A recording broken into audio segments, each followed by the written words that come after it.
आशा भगवती की विधि। श्राद्ध की अष्टमी को गोबर माटी से 8 कुंठ का चौक लगाकर उस पर 8 रोली, 8 मेहंदी, 8 काजल और 8 हल्दी की टिक्की लगाते हैं। 8 जगह अलूनी यानी बिना नमक की सुहाली और दक्षिणा चढ़ाते हैं। 8 कोनों में और 8 चौक के बीच में 8 गेहूं के दाने और 8 दूब चढ़ाते हैं। अपने हाथ में भी 8 गेहूं के दाने और 8 दूब लेते हैं। दिया लगाकर कहानी सुनते हैं। 8 दिन तक कहानी सुनते हैं और 8वें दिन व्रत करते हैं। 8 सुहाली का बायना निकालते हैं। एक समय सिर्फ 8 सुहाली ही खाते हैं। 8 वर्ष इसी तरह व्रत करते हैं और 8वें वर्ष उजमन करते हैं। 8 औरतों को खाना खिलाते हैं और 8 सुहाली और 8 सुहाग पिटारी देते हैं। एक अपनी सासू को भी देते हैं। आशा भगवती की कहानी। बहुत समय पहले हिमाचल में एक राजा रहता था और उसकी 2 बेटियां थीं। एक का नाम गोरा तो दूसरी का नाम पार्वती था। एक दिन राजा ने दोनों बेटियों को बुलाकर पूछा कि तुम किसके भाग का खाती हो।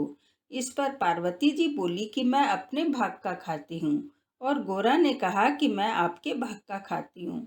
दोनों की बात सुनकर राजा ने ब्राह्मण को बुलाकर कहा कि पार्वती के लिए भिखारी वर ढूंढना और गोरा के लिए राजकुमार वर ढूंढना। ब्राह्मण ने गोरा को सुंदर राजकुमार दे दिया और पार्वती जी को भिखारी वर दे दिया। भिखारी का रूप बनाकर शिव जी बैठे थे। राजा ने पार्वती जी की शादी के लिए कोई तैयारी नहीं कर रखी थी, जबकि गोरा के विवाह के लिए बहुत सारी तैयारियां कर रखी थी। गोरा की बारात आने पर बारात की बहुत खातिरदारी की गई।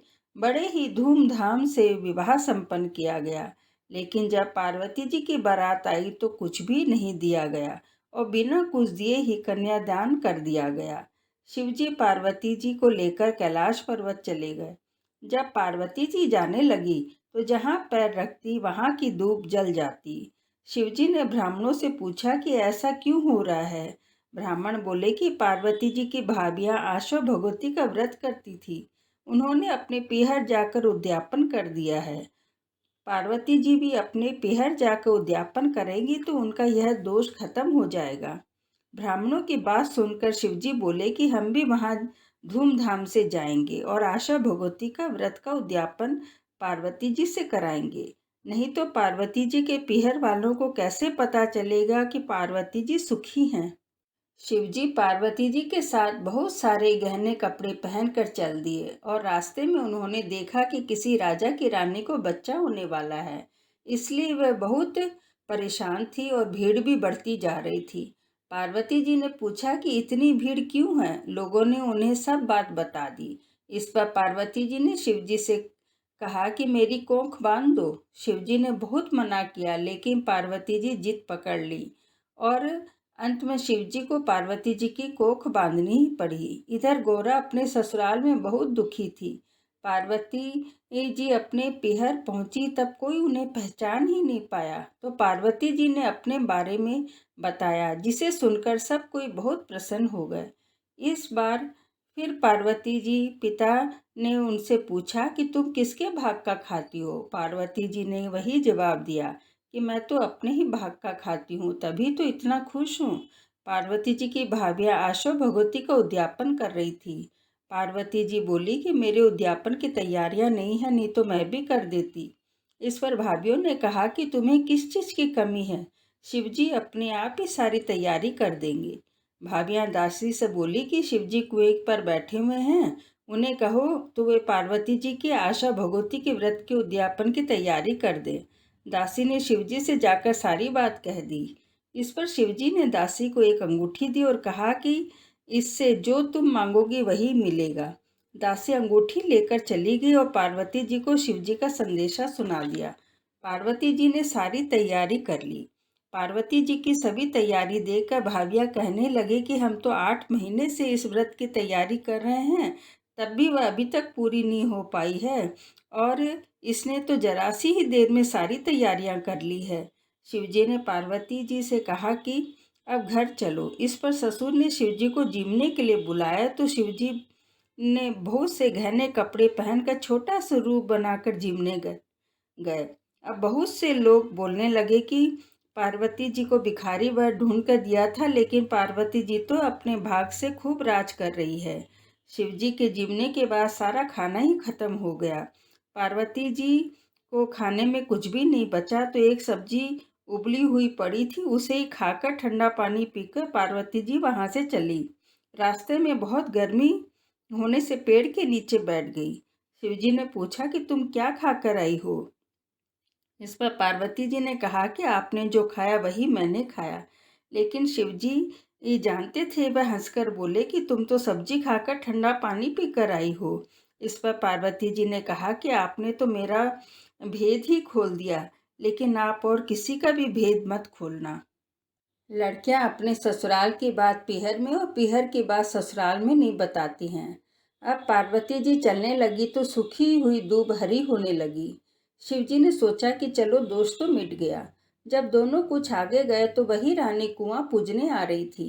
पार्वती जी ने पूछा कि यह क्या हो रहा है। शिवजी बोले कि यह वही रानी है जो दुख पा रही थी, अब उसे लड़का हो गया है तो लोग कुआं पूजने जा रही है। पार्वती जी बोली, महाराज मेरी तो कोख खोल दो। शिवजी बोले, मैंने तो पहले ही मना किया था कि कोख मत बनवाओ, लेकिन तुमने जिद कर ली। अब जादू से सारी चीजें निकाल करके गणेश जी बनाए।